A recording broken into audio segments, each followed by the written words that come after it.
Yeah, we're live. Tony's here. What's up?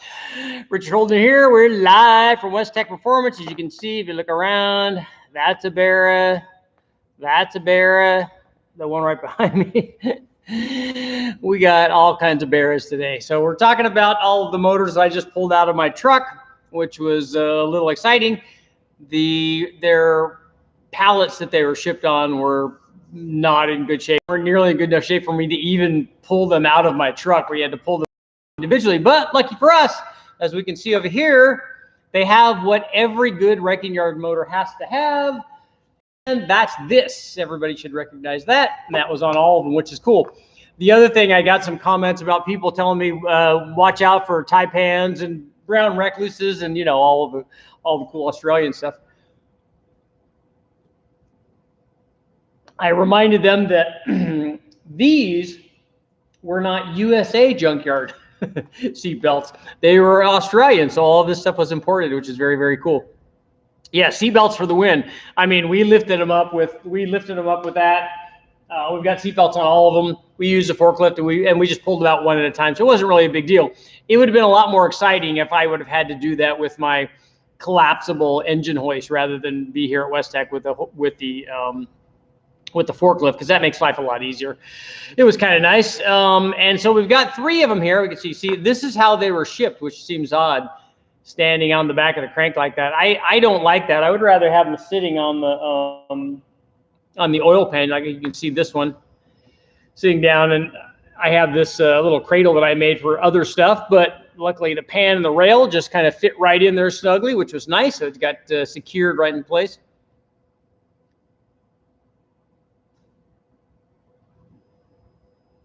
You're supposed to tie the fire hose around the ballard and drive the truck out from underneath it. Yeah, you can do that. I did that on my, I have a video up where we hooked my come along up to a tree and just drove the truck out from underneath it after we jacked up with the come along, and that works too. Whatever you got to do. I mean, I've seen guys make tripods. I remember my dad, when we pulled the motor out of my, I think it was out of the Camaro, we had a beam. I say a beam. It was like a 2x4 going across the top of the garage, and so all we did was just put other supports next to it, right on the side of the car, right on the side of the fenders and stuff, so that it wasn't touching it. And then there was enough support there with those extra beams there for us to use the hoist and to come along and yank the motor out. It'll work good. Whatever you got to do, tree or whatever. Frosty Cold Beverage. It's pretty hot here. I'm sure it's hot out where you guys are. No Buick 455.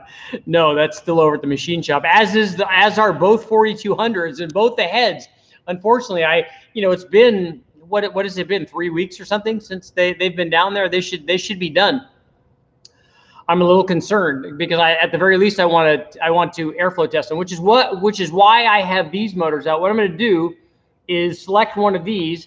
And I'm going to have to take it apart anyway before we run it, because before we would do that, although I kind of want to run one just bone stock, but we're going to do the normal things. On the Barras, you have to do valve springs, you have to do the oil pump upgrade, and since we have it, we're going to take the head off anyway.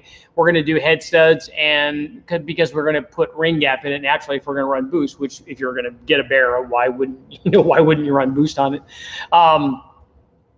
So we'll do head studs and head gaskets, and let's see, and ring gap and the pump and the springs. And I think that's all we need to do. I'm interested to see how the long runner manifold, the intake manifold, you can kind of see on that one over there, how the long runner manifolds do. We'll take a little stroll around here and get myself unconnected here. You can kind of see over here. It's got a cool long runner manifold. The thing that I like about it, that I was looking at it, is it is 2P. So if we look down here, it separates. So you could theoretically make a common plenum that attaches to that shorter one, with just air horns on the inside of it, and make a short runner version of that, which would be kind of cool. I kind of want to take that off to take a look at it and see what it looks like. I want to see what this loop does when it goes back. I want to see where that goes. You can see it's got a drive-by wire throttle body up there.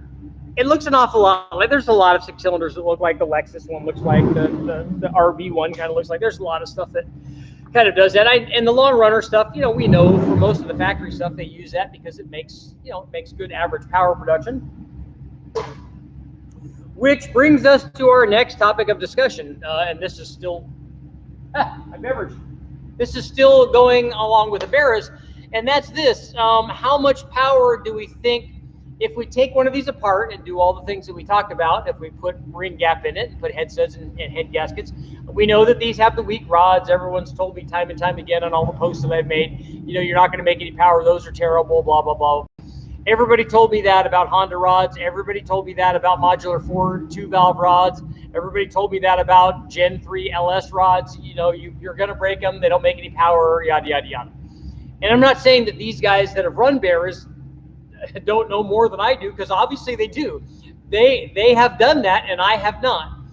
But I've had a lot of people that are sharp people tell me these things in the past about a lot of these motors, and it turned out then. Nick says, I think your Pepsi is missing rum. It would just be speculation on your part, wouldn't it? Product placement.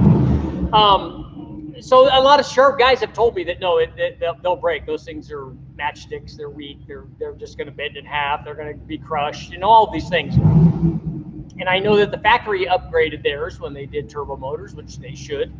And they also, I remember reading, and I have no idea how much this is true because it's on the internet, that they did it because the motors were backfiring and breaking rods. I don't know how that goes together, but you know. We've got more than enough turbo. We've got good exhaust manifolds, and I'm thinking that what I want to do initially is, because I can't run these obviously for a little while because I have to get an ECU and I have to get a bell housing, and you know, we're gonna have to solve some problems before we can run them. But if I do take it apart, one thing I can do is I would like to flow test the cylinder head, because I'd like to see what this head flows versus the Ameribear versus the 4200 Atlas motor, because that way it'll give us an idea. I guess we could also cam doctor the factory cams and find out where they are, but I think people kind of know where that is. I've seen specs on all of the factory Barra cams and which ones are supposedly the most powerful.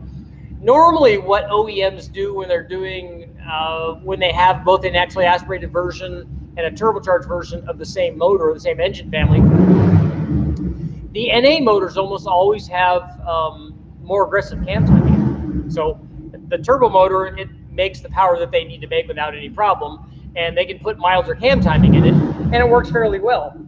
But you know, a lot of times if you put the NA stuff in it, it makes more power. So I'm wondering if that's the case here. But this is all just cool stuff. I like learning about the new stuff. I'm excited about taking this thing apart. There's obviously lots of videos online to show me what to do and tell me what the torque specs are and all that stuff, because you know, when you're putting it back together, you're going to need to know that. The rod bolts are obviously very important because you're reusing those. After we put the ring gap in it, I get to use the very cool Total Seal, the ring grinding tool, which is very cool. It has a little digital micrometer on it, which is great. Makes life really easy. I mean, it's so fast. It takes so much more time just to take everything apart than it does to do the rings. I can remember doing that stuff by hand, a lot of them by hand, and just grinding away on a file that I had to vise. Sometimes we would, if we were in a real hurry, we would use the whizzy wheel, and yeah, you got to touch it just the right amount for it not to take off a whole bunch. It can go from 25 to 45 pretty quickly when you're doing that, because it's hard to control the speed and control how hard you're pushing on the ring. And then also, because the top ring and the bottom ring are different material, they erode at a different rate. So some of them erode very quickly, and so you got to be mindful of that when you're doing it. But I'm looking forward to the Barra stuff, and I'm looking forward to comparing. I mean, I just want to see how well it does, how well these do, and then there's talk of me also doing a turbo version and maybe comparing that. And the thing that I'm, just like with this, because it's the NA version, the thing that I'm most excited about doing is running it with a turbo. On the turbo version, the reverse is true. I mean, we'll run it with a turbo, probably many turbos, but I'm also excited about running it NA. And I remember when I got that 03 Cobra motor, the crate motor from Ford Racing with the Eaton supercharger on it, the thing that I was most excited about is running that thing NA, because I've never seen anybody do it. Nobody does that kind of testing. They either have the blower on there or they've taken the blower off, and some guys later on would put like the Vortec guys would put a Vortec on it, ProCharger, they'd put that on it, turbo guys would put turbos on it, but they would just never run the motor by itself. So I'm like, okay, yeah, good, it makes 900 horsepower. But you don't know if that's good or bad because you have no idea what you were starting with. How much power did that motor make NA? Oh, we think it makes this much. Well, you can speculate that it makes that much, but if you would have tested it, you'd know exactly what it is. So that's what I'd like to do on this one. And if we do get a turbo version, I'd like to also run that NA and see where it is and where we're starting from. And then that way we know when we add boost, hey, look, this one's doing a little bit better, relatively speaking, compared to the NA motor, or it's not doing what it should, and then we can look at other things. And the other thing is, if you take a look at Calvin's video on testing the VVT stuff on the Atlas motor, we obviously want to do that on the Barra as well, because it does have variable cam timing, and we want to find out. In the videos that I've watched that are online, there's not a lot of discussion about exact specs that they've used. Like, there's not a lot of discussion about what their timing curves are, or what their variable cam curves are, or whether or not they change for engine speed, or whether or not they change for boost level. And we want to give out all that information if I'm going to do the testing, and we'll tell you exactly what it is, because that's why we're here. We want you guys to know what it is and what we did, and why we had success, or in some cases why we failed too.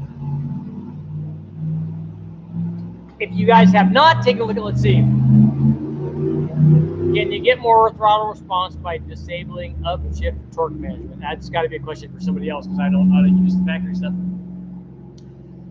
If you haven't, make sure you go take a look at the video that I just posted. And this is their dyno tuning a twin turbo. I think it's a Nova with an LS twin turbo LS motor and next door. If you haven't taken a look at the video, take a look at it. It's Steve Relay doing some carburetor tuning, although in fairness to Steve, what he's doing is very rudimentary. It didn't take a lot of, he's using about 1/10 of what he knows and what he's capable of. But I just thought it would be interesting to follow along and show people, hey, look, this is when you might look at changing jets. This is when you might look at changing power valves. This is when you look at changing idle air bleeds or high-speed bleeds. And even on that particular carburetor, there were 2 idle adjustments. There's one in the center, and there's also one on the side, and they do different things. And Steve talks a little bit about when you might employ both of those and why that there are 2 of them, because they obviously do different things, and that's good to be able to have those choices to kind of be able to tailor the thing to different, different size cams and things. So it's all good stuff. And just getting to hang out with Steve is always cool, because he's a great guy and he's very knowledgeable. So let's see what you guys got going on. Trying to think of that. Let's see what you guys got going on. Hydraulic roller cam, no buckets. Our Barra buckets can. They're hydraulic rollers with no buckets. Barra versus Aussie Barra. Let's do it. That's why we have this, and that's why we have the other one. Kevin, that's what I'm wondering. Kevin's saying most people who say that the rods are too weak don't bother to increase the ring gap, and I'm wondering if that's the case. I'm wondering if the tune is wrong, and I've seen that a lot in other motors. But again, I've talked to guys that seem like they're very sharp, and if they're telling me that, hey, this 600 horsepower is kind of the level where they let go, maybe that's it. I mean, and we'll find out. And the other thing to consider, and I was going to tell you about this, and I got lost in my train of thought here, is when we were talking about the intake manifold, the long runner intake manifold is going to be partially responsible for the demise of the connecting rods, as would a small turbo or something that's going to produce lots and lots of torque, because that's probably where you're going to hurt the rod. I know it is on the LS stuff. We're going to hurt it with a big torque number. So what we can do is have a rising boost curve, like a centrifugal, and have a short runner intake, both of which will negate some of the mid-range torque production. I know that you wouldn't do that when you're wanting to have performance and you're wanting to accelerate the vehicle, but there are lots of videos out there that show you, hey, this thing makes this much power, this much torque, and maybe it's square and it works out really good. That's not what we're doing. If we're going for an all of it kind of thing, like a big bang thing, then we would be looking at this as what's the biggest peak number that we can make. And sometimes we do that. We'll obviously do a lot of other testing with the different size turbos and intercoolers and all that stuff, and E85 obviously, because that's the kind of the go-to fuel. Okay, where was I?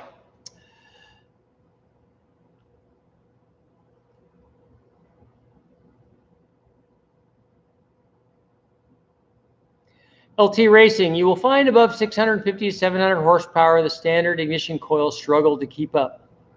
Need to use genuine coils, tight plug gaps. I use 18 thousandths on E85, coil packs regularly cracking. So you're hurting the coil packs. Now we always tighten up the plug gap too. We're going to be at 19 or so to try to tighten it up. What I'm hoping is whatever ECU we use, we will be able to adjust the dwell like we do with the Holley on the LS stuff, and that seems to help quite a bit. A lot of engine dyno would be would be awesome.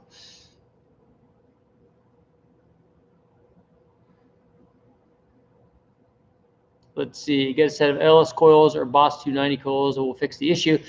So do you think, Tim or Julius, do you think that those coils are better than the factory Barra coils? Big Bang, 2.7 liter EcoBoost, that would be good.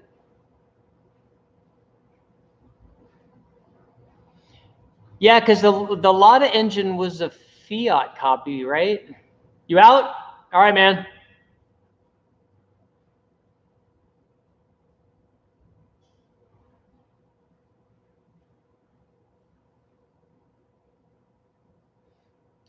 Twin turbo LS engine, is it the first one? It's the very first one.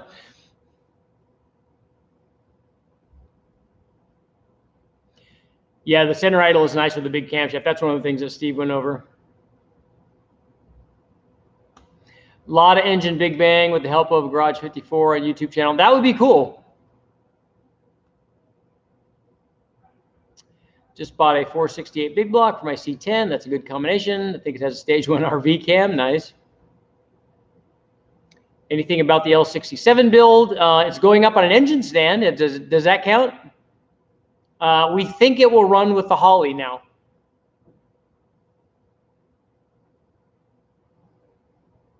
Let's see, early 70s, semi-stock. Who do you feel takes the horsepower and torque gold? Well, I was looking at the specs, and I think that the LS6 was rated at 500. The Mopar 440 is not even close. The Buick 455, I think, is 510 in the stage 1. Ford also had a 500 foot-pound of torque, 460, an early high compression one, but it was only about 400 horsepower. Cadillac, the 500 Cadillac takes the torque. I mean, that's about 550, I think. But it never made very much horsepower, though.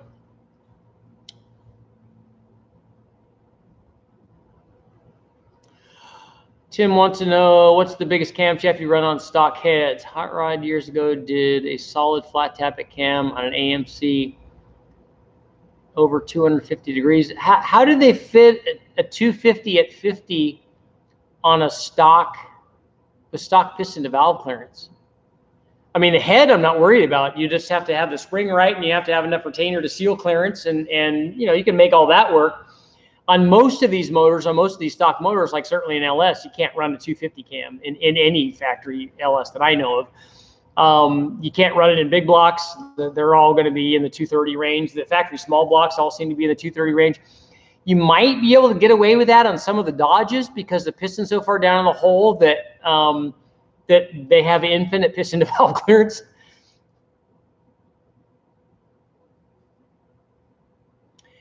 Is there, Casey wants to know, Josh is in the house. Is there any advantage to using an 8-inch balancer on a 383 small block? My scat crank is externally balanced and I need to buy one. Yes, it depends on how high you're revving it. If you're not revving it really high, I wouldn't worry about the 8-inch balancer. Also, the thing that I found out is take a look at your your timing cover, because a lot of timing covers have marks for specific size dampeners. So if you have one that's sized that has the indicator for a big dampener and you put a small one on it, it gets a little bit harder to read it. Julius, Richard, you can take the butterflies out of the manifold and run the short runners all the time. The factory coils are good, but there's an issue with the casings cracking. Cheaper to upgrade to an LS if you replace.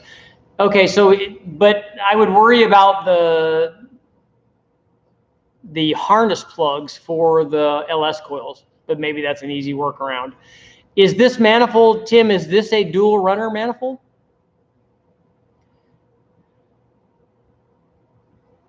Josh, can I put a 500 CAD intake manifold and put it on a 425, and how much horsepower will I gain?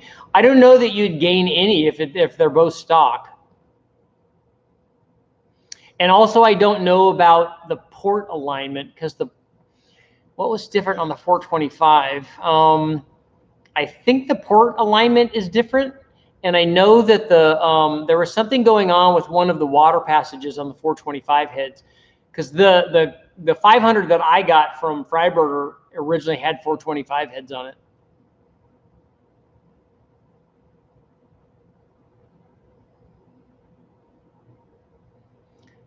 LS coils will work, just need a smart auto electrician to tie them in and a good SCT. Well, we're not going to use SCT. We're not going to use a factory ECU. We're going to definitely use a Haltech or something like that.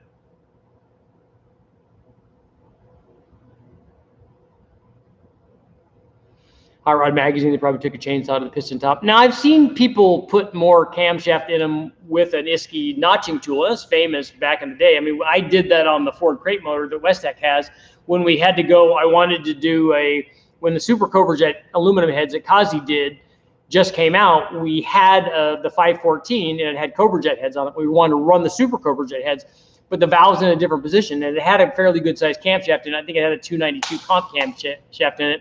And so we had to cut new valve reliefs, and that's what we did. We just put the notching tool in the head and went at it and cut our own valves, and so you could put more camshaft in it if you do that. I just don't know how much room there is. I think I cut more than I should. How about dynoing vintage cam specs, Duntov 3030 in an LS engine? That's a terrible camshaft. But I have tests of it up on the video, or I have videos up with that camshaft in a 365 horse 327, also in the DZ 302.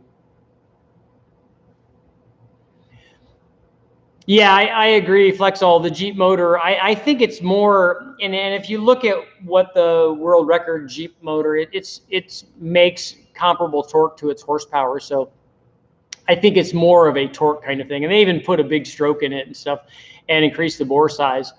It might not have enough camshaft in it. It might not have enough RPM. You know, they put a short runner intake on it, and they ported the heck out of the factory head that they used. But maybe an Edelbrock head would be better. I think it's going to be not quite a player against the others, but we won't know that for sure until we flow test this head and also the Atlas heads.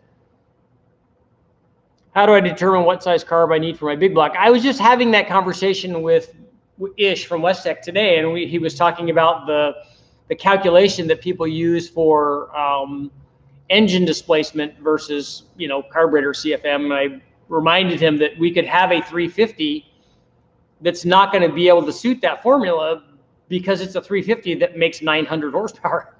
You know, if we have an old cup motor, or you know, not even that old, if you have a carbureted cup motor that made 850, 860, 870, it's going to want a different size carburetor than a 350 or 400 horsepower 350 will make.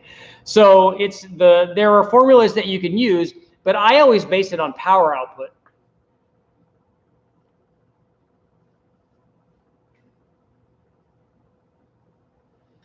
The piston speed is too fast to rev the Jeep over 7,000.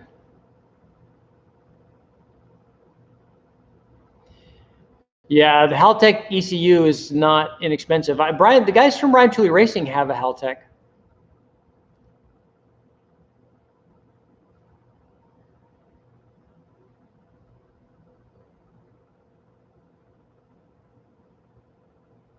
Julius, I might have a turbo version coming, and I'll have to find out which one it is.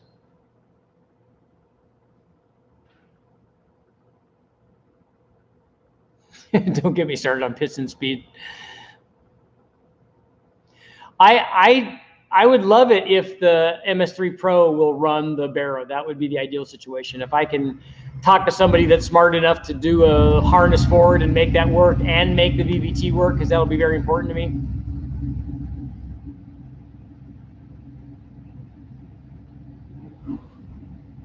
I think that the crank is 36 minus 1.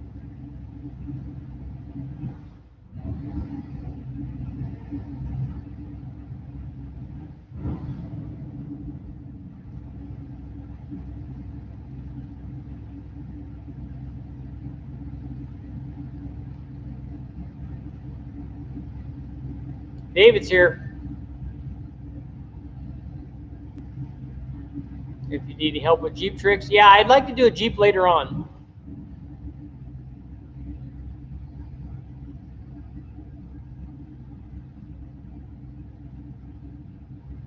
Yeah, the 2J, Johnny's saying that the Jeep is ahead of the 2J in terms of NA power output, and it would be because it's almost a liter bigger. So it is a liter bigger. And because the NA power output of a 2J is not very impressive.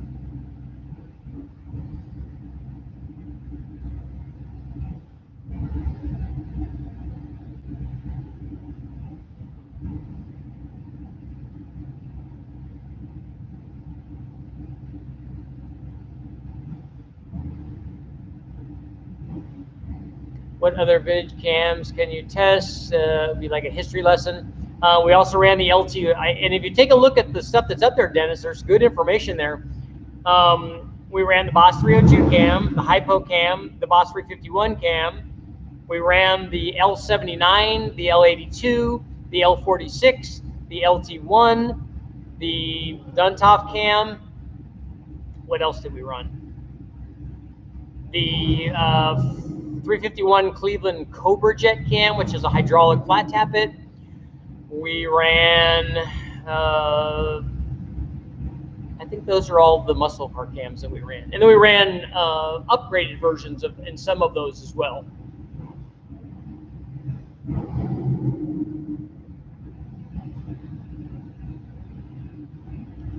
Let's see, do you have any Olds 425 information? No, I don't.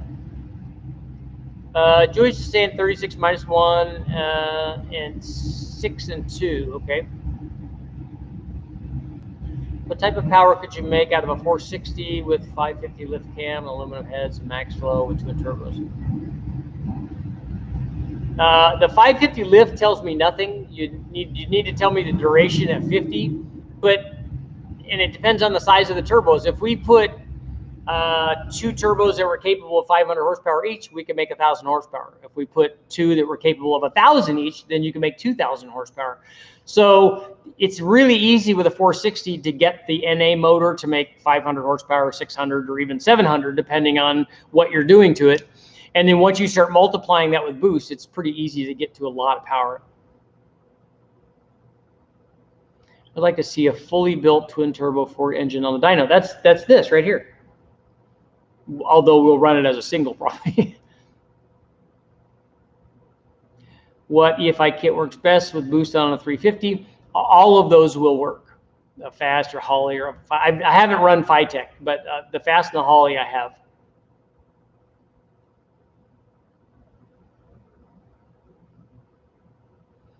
The max ECU and if it's like, you know, there's when Mahovitz comes over, they run a Motec, and so it has lots and lots of capability.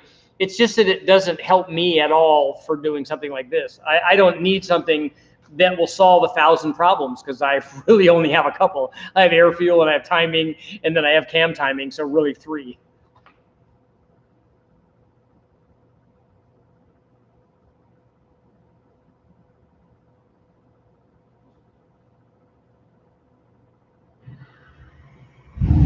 I've done 4/7 swaps, both on big blocks and small blocks.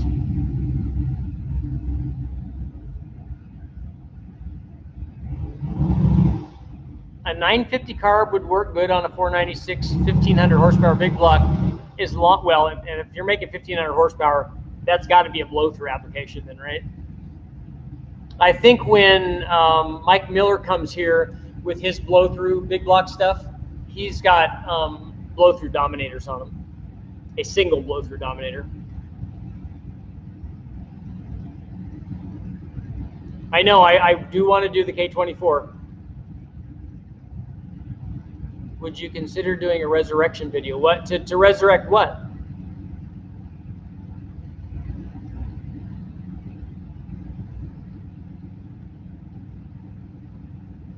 I do like the Honda K series.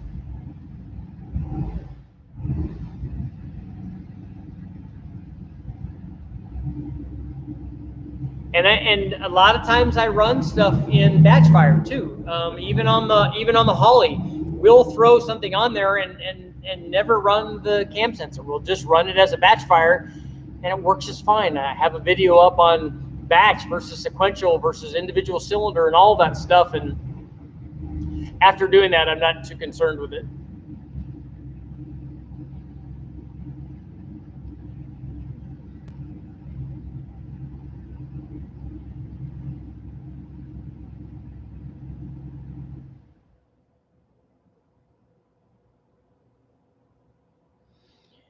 David, that's an interesting formula. 950 CFM equals 950 horsepower. That's good.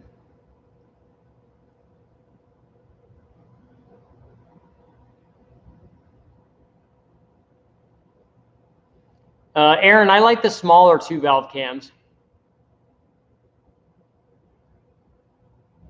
So Julius, the boss is all back together, fabbing up the final intercooler and piping. Did you have a look at that custom manifold you have?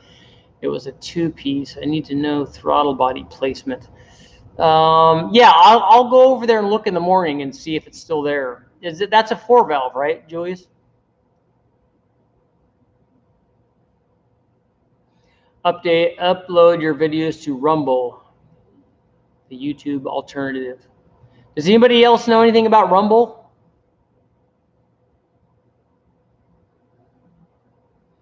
I would like to see a camshaft that would use super high lift and super low duration and see what the results are. Like, how big are you talking? Because the problem is, if you have low duration and really high lift, you have a very, very unstable cam profile.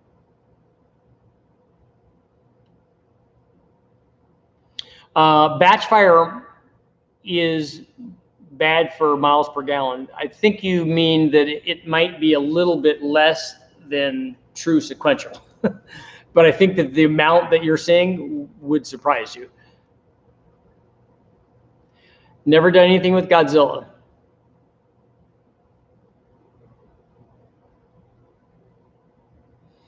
No, we didn't put a turbo on the forklift, but what it does need is, I think it needs an accelerator pump. Do you go to car meetups? What is that? Is that like everyone hanging out in like car shows?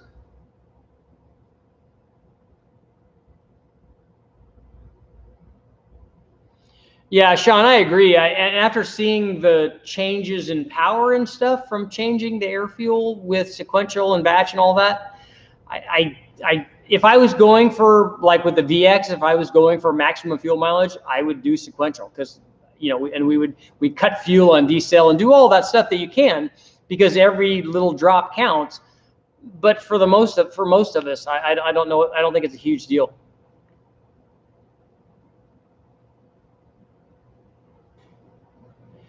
Yes, somebody check out Rumble and let me know what it is and if I need to load my stuff up there.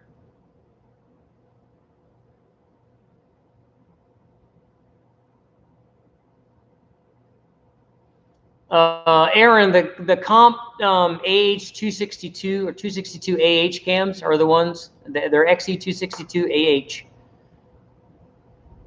I have a video up of all of the comp shelf cams that were tested. So 262, 270, 268, 274, 278, and then there's one other one in there, and the stock against the stock ones. So you can see what kind of curves you want.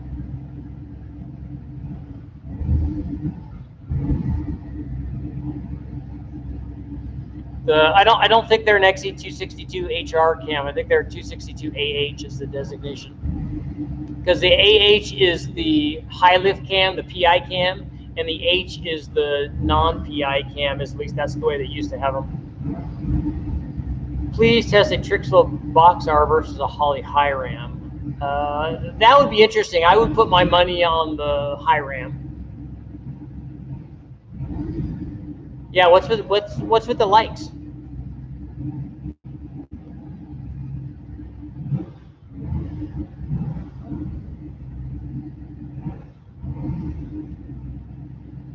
Sean, 260 at 50, 740 lift, stock ECU.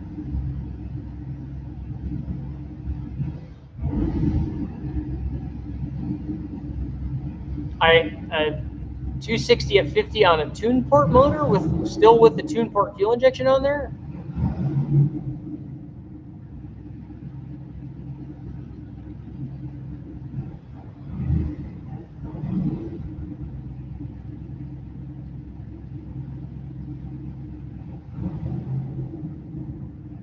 He's not talking about Suzuki Samurai NA power. We can. I've never done anything with a GM 3.6.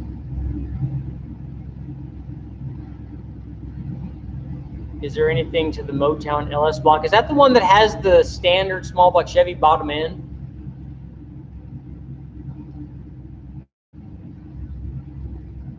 There's one other video produced, bonds of a rumble, but he hates YouTube in terms of service in regards to sensitive subject matter. Okay, so is it is that where people are going because they have sensitive subject matter? I don't even know what it is. I've never even looked, so I need to take a look and see. Have any shows on propane and turbo? No, I was talking to Jerry when I was up north, and he's got a propane kit that I can actually run on the Atlas, I think, or some other motor. Do I have any car projects? I have a 72 Nova that's been sitting for several months now, a 71 240Z, 1988 5-liter Mustang. Okay, Sean, a stealth ram, that makes a lot more sense with that cam type. What exactly makes a cam unusable for power brakes, LSA, lift, or a combination of things? It's not usually lift. It's going to be duration usually, and a combination of duration and LSA. Most guys will tell you overlap.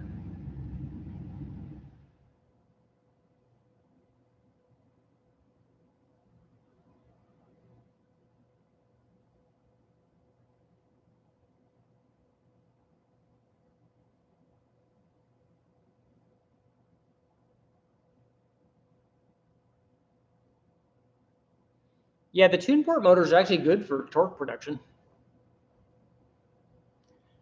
All right, Julius, I'll take a look for the intake manifold.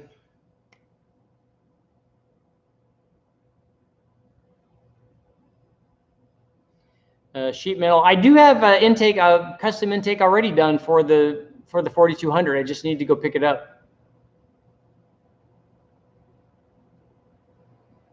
Sean, what I need is somebody to port the heads on the 4200. If you know somebody that can do that, and if you want to do a sheet metal one, I'm all for testing it. I don't really have a preference for piston brands. We've used a lot of different ones. The CP stuff is good. JE stuff, Wiseco, all of those are good.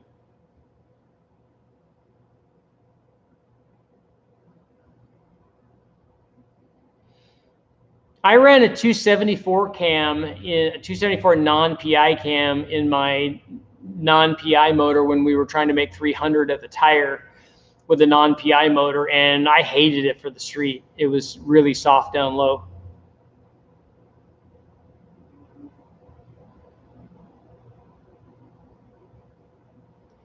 Pump gas and no intercooler, that's not a good combination.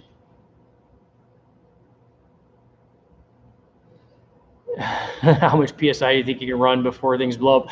I don't know. It depends on so many things there that, like, you didn't tell me what kind of motor it is, or you know, what the camshaft is or the cylinder head, what the chamber looks like, what the air intake temperature, you know, none of that stuff. All of those things are going to, and if I had a non-intercooled motor, I would definitely want to have good fuel in it, and especially E85 because it also adds cooling.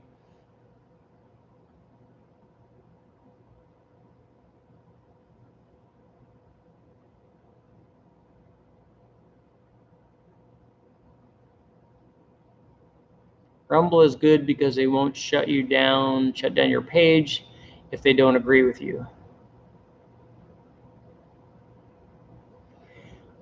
4200 power was out working on my 4200. Well, that's what we would expect, right? Sean, send me an email and we can talk about it.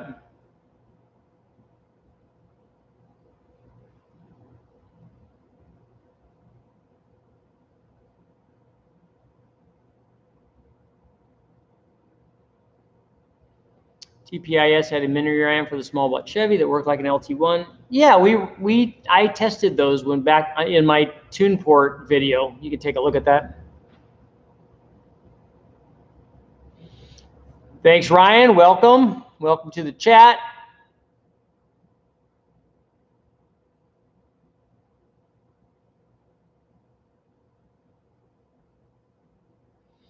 I just had the single turbo made for a horse on motor. Just wondering. I don't know what the answer to that is. Can I post a link to my current engine build? I don't know why you'd want to post it in the comments.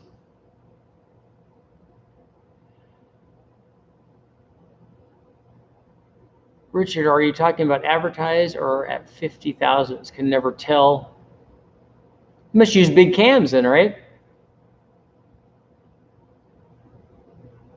Sean's out.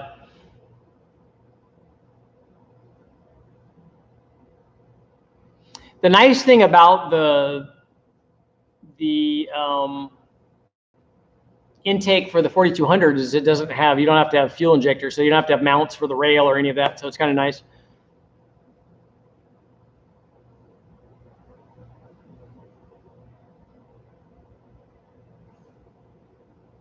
Yeah, the 240s are nice, and I had a 260 also. Any head flow numbers on the 258 Jeep head? No, I don't have. I've never even run a Jeep motor.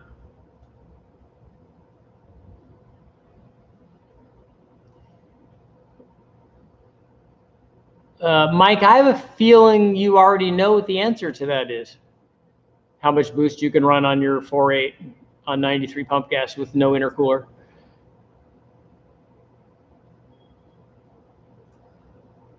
On my Vortec, we ran, I don't know, 7 pounds or something like that on pump gas.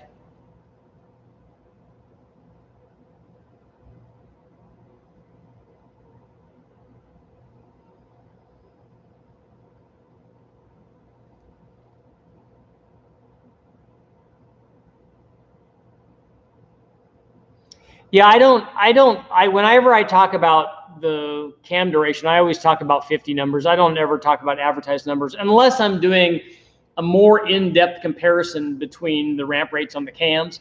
Then I would look at both of them. But when I'm talking about cams, like when I tell somebody they're getting an LS cam,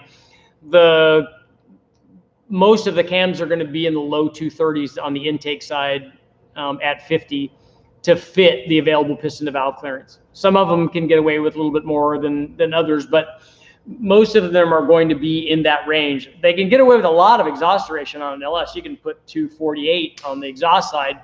And then the other thing that comes into play is as you go bigger on the intake duration, like 232 or 233, you can help that a little bit by going to a wider LSA. You start tightening the LSA, you can pick up power, but as you start tightening that thing, your piston to valve clearance also goes away.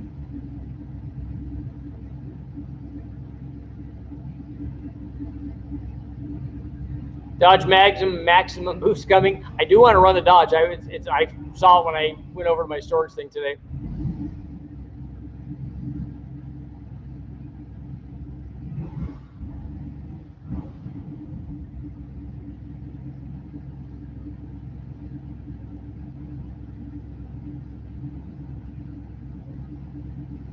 No, I didn't understand your question, Dodgy. I don't, advertised stuff doesn't really mean anything to me.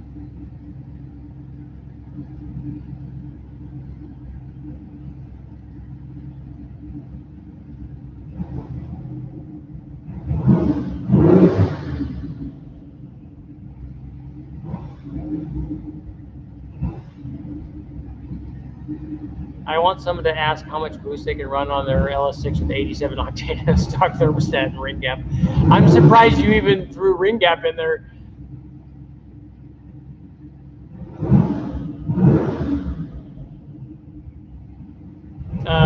Jonathan, those would be twin turbos for that power level. GT3582s is what I would put on there.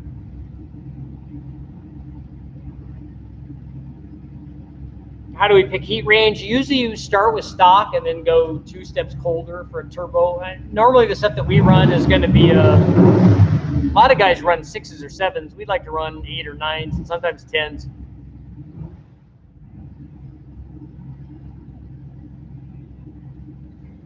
Yeah, David, the tune port stuff, especially a stroker tune port, is really torquey. The problem is that they give up fairly soon, but it just depends on where you want it.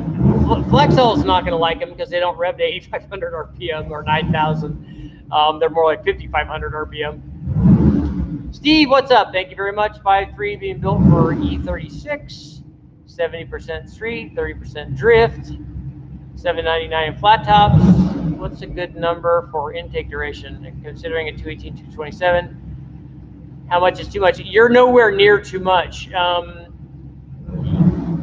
That's going to be a good torquey kind of cam. That should work fairly well. That's even smaller than a sloppy stage 2, which is not my favorite cam anyway, but that will work okay. We've run 231-ish cams on the intake duration on 5.3s, and if you want to make power, lots of power at the top, they'll do that. But the biggest one I would put in for something like that might be the Comp 454-11 cam, which is a 227, 243 at 50, I think.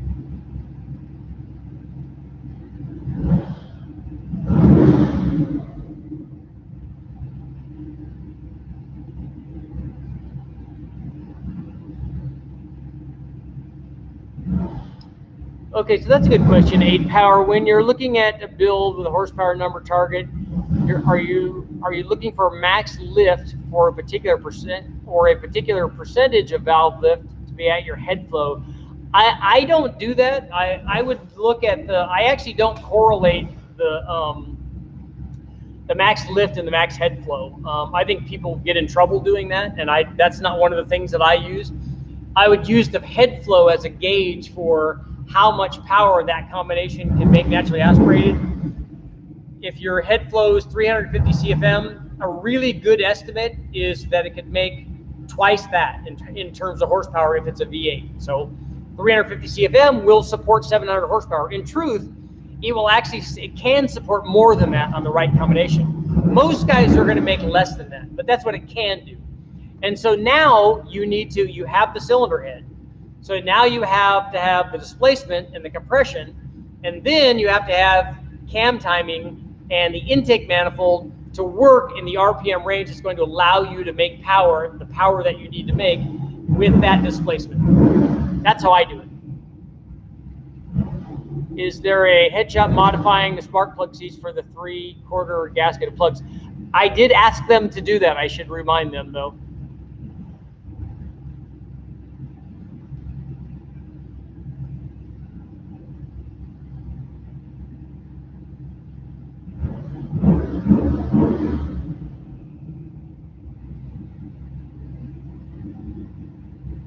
Yep, billet rods are mandatory. Jonathan, what's up? Thank you very much. I think my non-intercooled Grand National had 15 PSI boost on pump gas. And so those hot air motors, those were low compression, right? Were those 8-to-1 or were they less than that?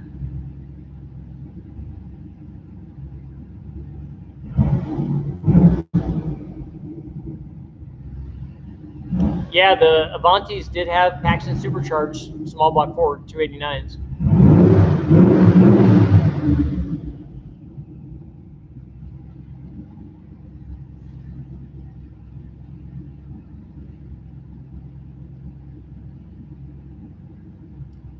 I'm a bit late to the party, but the backfiring needed stronger rods and the green top Barras due to them being LPG propane motors. Okay. I'm still wondering why the backfiring would break a connecting rod.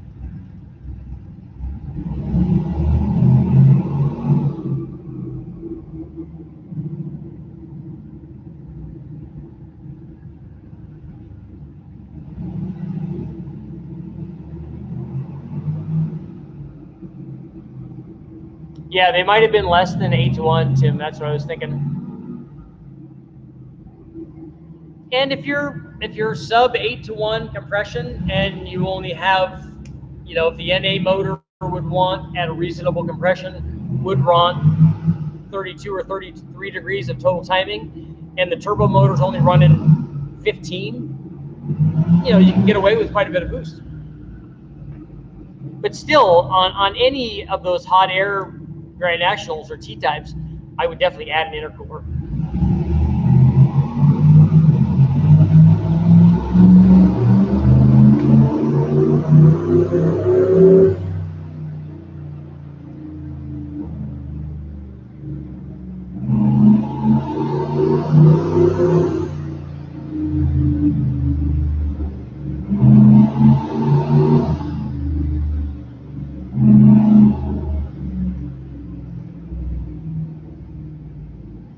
Yeah, I do. I'm a big proponent of intercooling. And those Paxton supercharged Avantis have set they had set quite a few records out of Bonneville.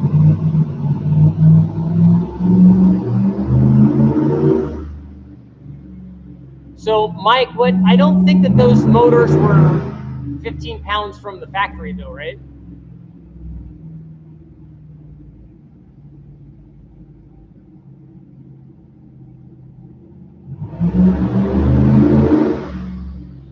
Turbo diesel, you should definitely take a look at them.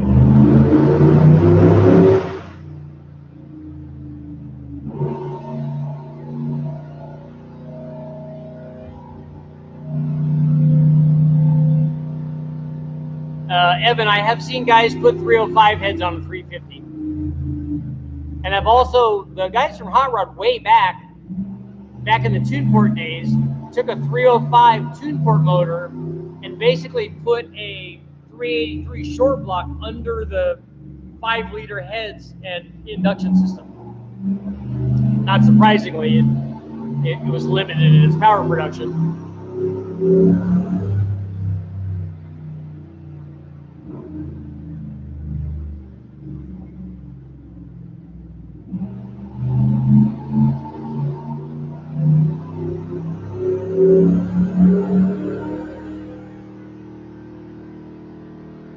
No, David, but it's rated at 500 horsepower, but at 2,500 RPM, so you can calculate the torque for that. It's a lot.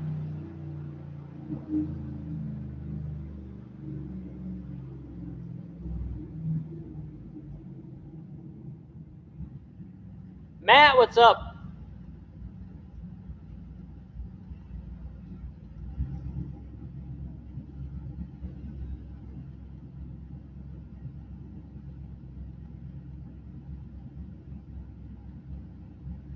They're running this twin turbo Nova next door.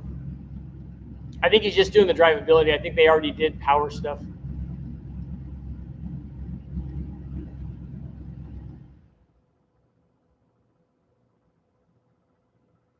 $2,000 pounds of torque, but still doesn't add up. It does. It's the torque is the thing.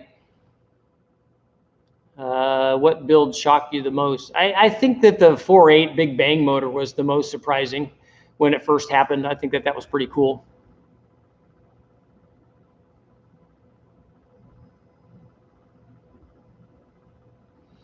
Do the cheap superchargers that come on the 3.8 Pontiac, like the L67 that I have, can you put them on anything cool? You can, but they won't support a whole bunch of power. The Gen 5 version of that came in the later Grand Prix I'm told will do more, especially if you do throttle body size and inlet mods and stuff, that they'll support some more. And then obviously you could spin it faster.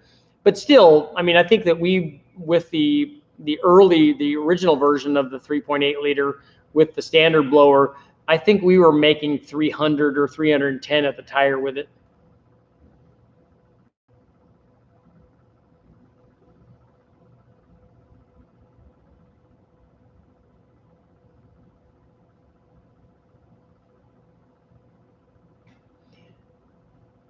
Tony, yes, your Essentia would support 10 pounds of boost without any problem. You just got to get the right fuel. You have to have the right timing.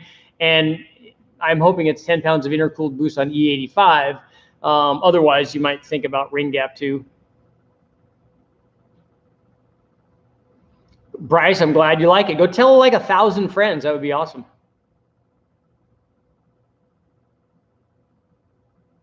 And people are talking about the valve sizes on the 305 heads versus the 350s, but what is the airflow through that small valve? I mean, it's probably not, I don't think it's 200 CFM, but if you're talking about a motor that's only making, a Tuneport motor was only rated at 205 horsepower, or on a 305, and maybe they got it up to 215 or 220 horsepower maybe. So if you think about the airflow that's required for that, it's not really a lot.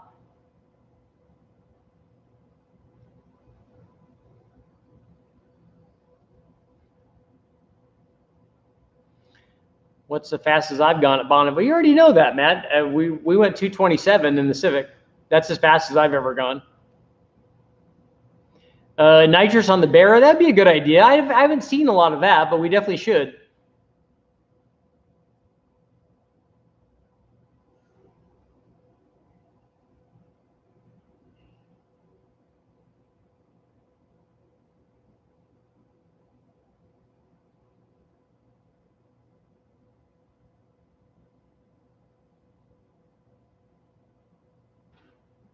And the L99 had actually flowed fairly well.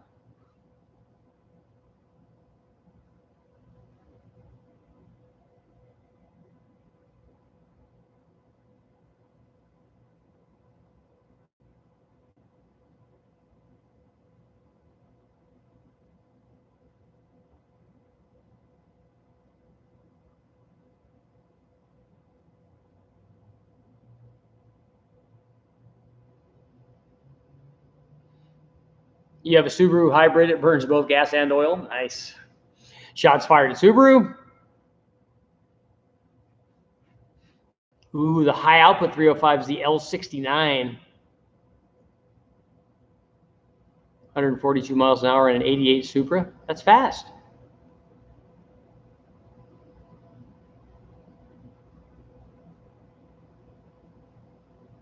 Matt, hi Richard, with Motor Trend pulling out of Australia, are you planning to staying on YouTube so we still have access to your content? Yes, I'm here. I'm not part of Motor Trend, so it's just me.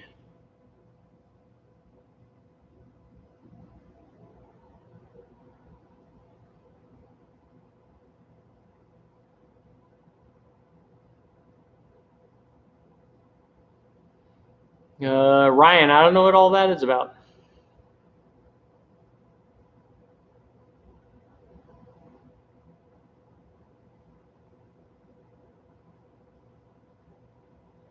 Torque Storm supercharger on the Junkyard Vortec 5.7 ring gap and 85 would be cool. It's a 700 horsepower turbo, so we've run those on small blocks before. And a Junkyard Vortec with ring gap in it with no camshaft in it is about a 300 horsepower motor.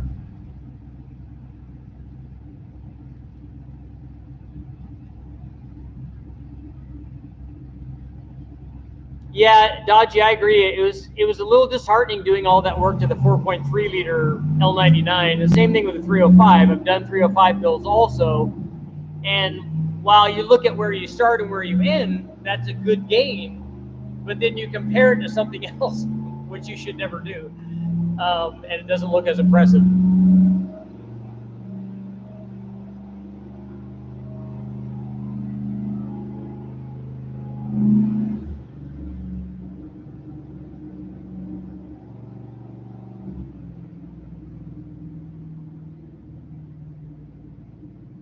So backyard garage, you called it. The Barra would be popular.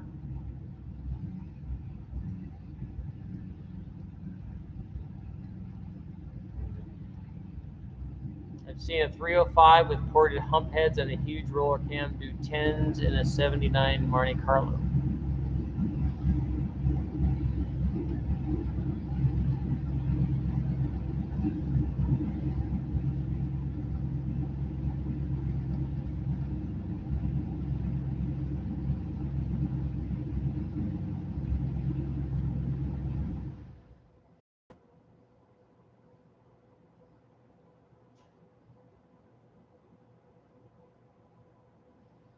.305 is a cruiser engine, truck engine pulling 6,000 pounds or less, not something you build to take on 350s. People are hating on the 305. Okay, 2 more minutes.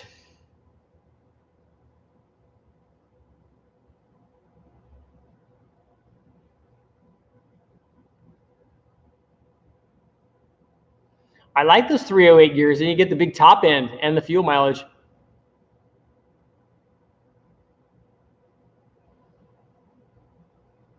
Okay, Potato's saying that the backfires can be pretty bad on those, on these Barras or on the LPG ones.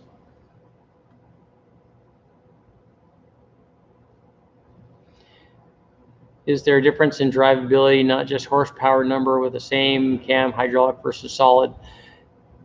If they have the same duration, the solid cam is actually, it's going to depend on the ramp rate, but the solid cam might actually be a little smaller because it has lash. So it might be a little better, at least in terms of drivability.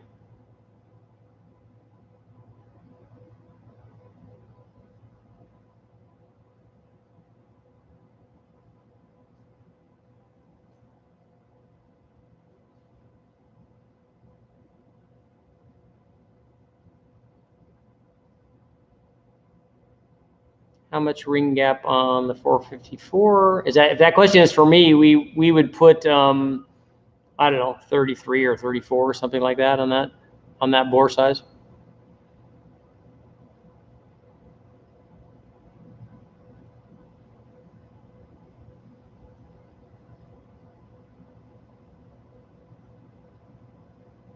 Okay, Jesse sent me information on specs. Cool.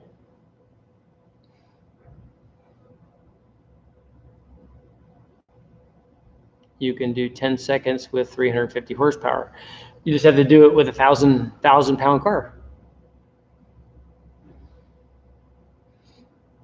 They have told me about the RPMs, Flexall. You can see this long runner intake. They said it will run all the way up to 5,800. What is your personal preference, carb or fuel injection? I'm not a carb or fuel injection guy any more than I'm a Chevy or Ford guy.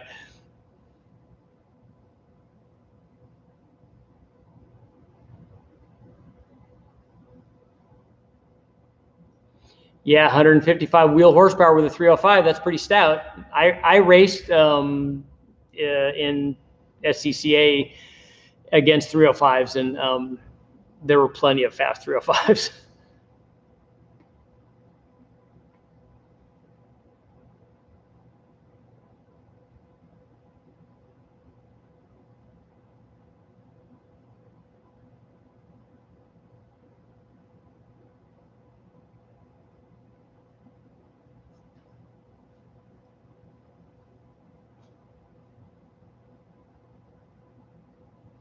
Teenage Sasquatch likes stealing farmers' tractors.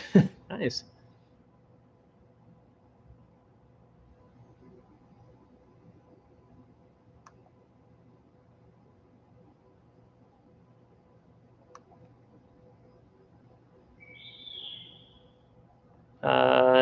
Tyler, did you get the Barra plenum? Was it shipped to Westec?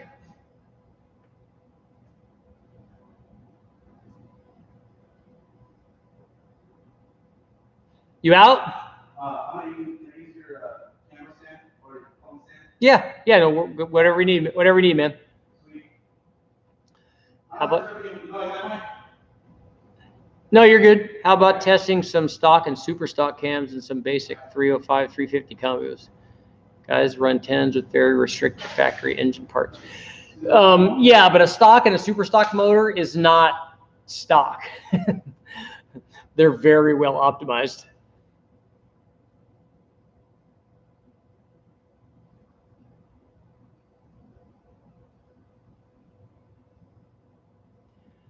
The Barra probably won't go in the Nova. I'd like to put the Barra in my Mustang. Overbuilt out.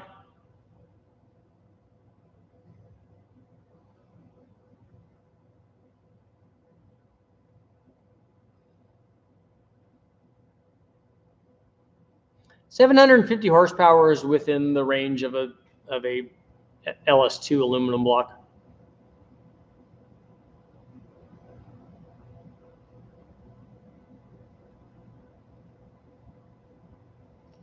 Richard, do you see much benefit in deleting the OEM PCV system and using catch can, stock, or hot rod engine? When we run engines on the engine dyno, we almost always have we don't run the factory PCV system into the throttle body like on an LS. We have it vented to atmosphere.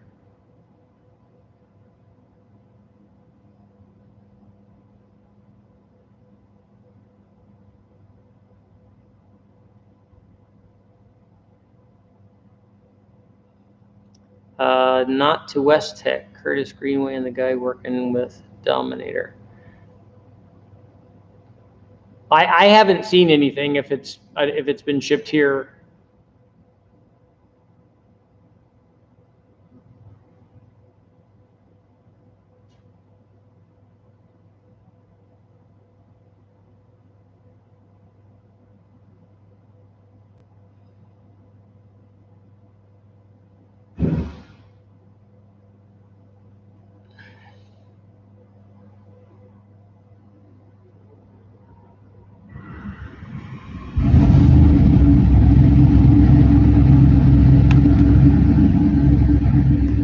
I think the people that are arguing about the smaller motors like a 305 or a 307 or 267 or any of these other small blocks that are not 350s are missing the point that the guy has what he has and he wants to modify what he has. And sometimes you can only afford just to buy a carburetor or an intake.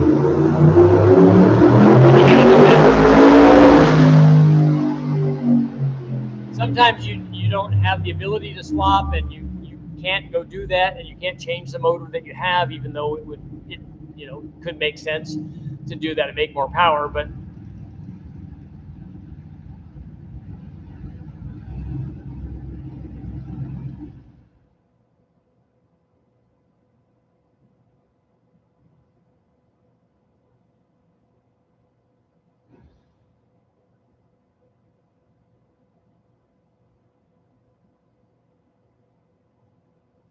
yeah, all the 400 guys are saying, why only build a 350 when you could build a 400?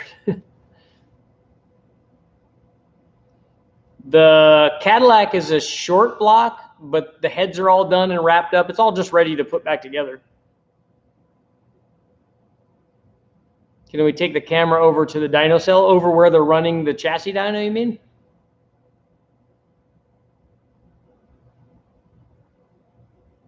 Yes, and definitely comes from necessity.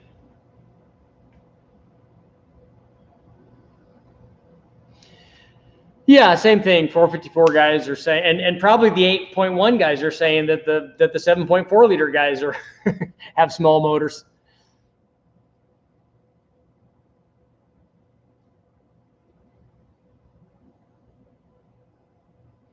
Yeah, look at the 318s. I mean, why would anybody put a 318 in anything if you could put a 360 in it? And unless you listen to people talk about the 318 as the best motor ever built.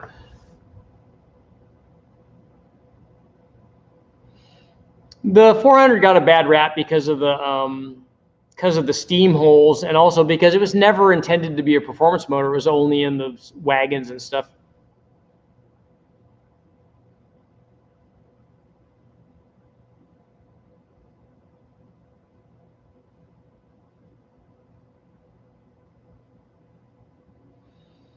Okay, 30 seconds. I'm at 1 minute 9.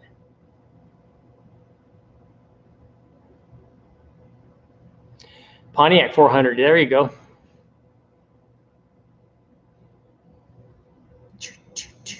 Barra, and Barra. I still got to clean those up.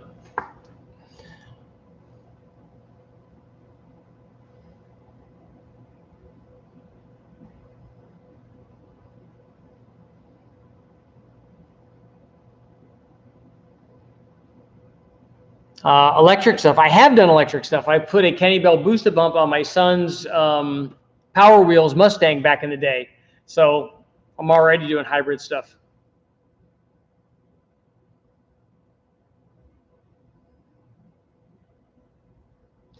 Okay, guys, I gotta get going. It's really hot in here.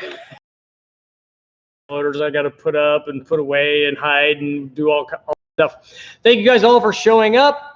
Yeah, Richard and his 3 bears. Whoa, and look at that. Yeah, full race. Whoa, whoa. Thank you guys all for showing up. I will see you tomorrow. More videos are getting posted all the time because I'm back at work. Thanks, guys. Do do do do do do do do do do do do do do do do do do.